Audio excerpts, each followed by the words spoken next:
வணக்கம். இனிப்பு நீருக்கு இன்சுலின் எடுக்கிறது சேஃபா அப்படின்ற கொஸ்டின் எப்பயுமே எல்லா பேஷண்ட்டுமே என்கிட்ட கேட்குற ஒரு விஷயம். இதுக்கு விடை தெரியணும்னா முழுசா இந்த வீடியோவை பாருங்க. முதல்ல டைப் 1 டயபெட்டிக், டைப் 2 டயபெட்டிக்னா என்னன்றதை பார்ப்போம். சரிங்களா? டைப் 1ல இந்த இனிப்பு நீரில் உங்களுடைய பென்க்ரியஸ், அதாவது கணையத்திலிருந்து அறவே இன்சுலின் சுரக்காது. இன்சுலின் அறவே வராது. ஒன்று இது கொஞ்சனிட்டல், பிறப்பிலிருந்து இருக்கிற ஒரு பிரச்சனையாக இருக்கலாம். இல்லை ஏதாவது ஒரு இன்ஃபெக்ஷன் அந்த பென்க்ரியஸ் இன்சுலினை சுரக்க முடியாமல் போகலாம். இல்லை ஏதாவது ஒரு ஆட்டோ இம்யூன் கண்டிஷனில் இந்த பென்க்ரியஸ்னால இன்சுலினை வெளியாக்க முடியல, பெட்டா செல்னால இன்சுலினை ப்ரொடியூஸ் பண்ண முடியல. இதுதான் டைப் 1. இது பெரும்பாலும் குழந்தைகள் சிறு வயசில் நடக்கிற ஒரு விஷயமா இருக்கும். ரெண்டாவது நீங்கள் பார்த்தீங்கன்னா டைப் 2 டிஎம். ஓகேயா? டைப் 2 டயபெட்டிக்ஸ் தான் பொதுவாக எல்லாருமே இந்த ஒரு வயதிற்கு அப்புறம் இனிப்பு நீர் இருக்குன்னு சொல்லி மருந்து எடுக்கிறாங்க. இது ஆக்சுவலி உண்மையாக நம்ம உடம்புல என்ன நடக்கும்னு பார்த்தீங்கன்னா, நம்ம சாப்பிட்டதுக்கு அப்புறம், ஓகே, நம்மளோட உணவு சாப்பிட்டதுக்கு அப்புறம் அது நம்ம பிளட்ல போய் குளுக்கோஸாக மாறும். ஓகே, குளுக்கோஸாக மாறி குளுக்கோஸ் லெவல் ஹையாக இருக்கும் போது நம்ம பென்க்ரியஸ் என்ன பண்ணும்? இன்சுலினை வெளியாக்கும்.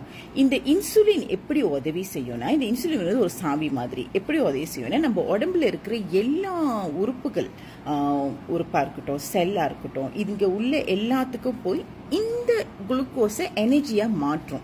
அதாவது இந்த இன்சுலின் போய் இந்த மசில்ஸ் கிட்ட, இந்த லிவர் கிட்ட, நம்ம உடம்புல உள்ள உறுப்புல உள்ள செல் கிட்டலாம் போய் இந்த மாதிரி சுகர் லெவல் வந்துருச்சு அப்படின்னு அது ஒரு கீ கொடுக்கும்.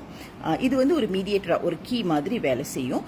அப்போ இந்த சுகர் உடல்ல கூட இருக்கிறது எல்லாம் இந்த செல் உள்ளுக்கு போகும். அப்ப என்ன ஆகும்? செல் உள்ளுக்கு போயிட்டோன்னே சுகர் லெவல் குறைஞ்சிரும். இது நார்மலா நடக்கிறது.